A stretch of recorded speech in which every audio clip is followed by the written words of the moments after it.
నేను ఒక 3 ఫోటోలు చూపిస్తా అండి, మీరు గుర్తుపడతారా లేదో చూద్దాం. నవీన్ యాదవ్. ఈయన ఏ పార్టీ తరపు నుంచి పోటీ కాంగ్రెస్ పార్టీ. ఓకే. ఈయన మీకు తెలుసా? తెలుసు. ఎప్పుడన్నా మీ వీధిలోకి రావటం అట్లా ఏమైనా చూసారా? వీధిలోకి ఏం రాలే, మా రిలేషన్ అవుతాడు. ఇంకొక ఫోటో కూడా చూపిస్తా. ఈమె ఎవరో తెలుసా?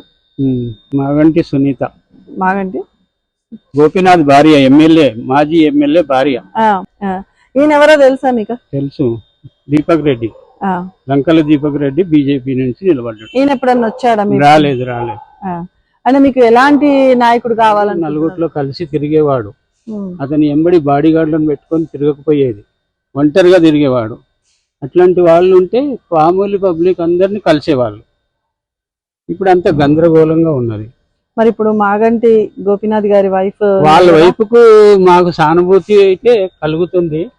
ఏంటంటే ఆమె స్త్రీ కాబట్టి ఆమెకు కొంత మనం ఈసారి గెలిపిస్తే కొంత ఆమె దుఃఖాన్ని మర్చిపోతుంది కదా అని మాకు సానుభూతి ఉంది.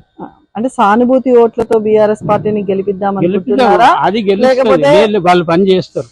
అధికారంలో ఉన్నటువంటి కాంగ్రెస్ పార్టీకి అధికారం ఇచ్చి జూబ్లీ హిల్స్ లో కూడా మీ పనులు సక్రమంగా ఏర్పాటు చేసుకుందాం. లేదు, ఇదే పార్టీ మళ్ళీ కూడా వస్తే ఇదే పార్టీ పని చేస్తుంది, ఏ పార్టీలు పనిచేయవు. ఇప్పుడు జూబ్లీ హిల్స్ ఎలక్షన్స్ లో ఏ పార్టీ వస్తుంది అనుకుంటున్నారు? మాగంటి గోపీనాథ్ వస్తుంది అనుకుంటున్నాం.